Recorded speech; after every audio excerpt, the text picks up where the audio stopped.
нас раньше австрийцы придумали нам, что мы относимся к финно-угорской группе. Стали проверять, проверяли у эстонцев, финнов, все считали, что они наши родственники. Значит, оказывается, 4-5% было родства.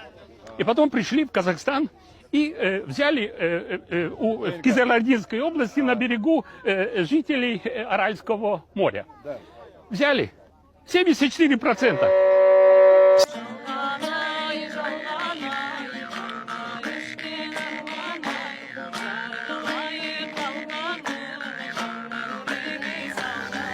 Ведущих европейских стран.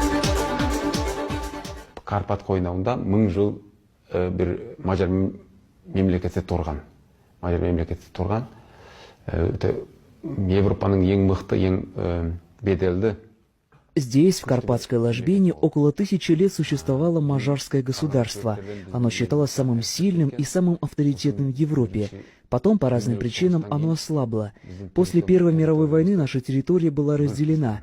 Нынешняя Словакия, Трансильвания, Закарпатье, Хорватия – все они были в составе мажарского государства. Конечно, подобное разделение имело политическую почву. Французы и англичане не хотели видеть в центре Европы такое сильное государство, как Мажарстан. Француздар, ағылшындар, сол орта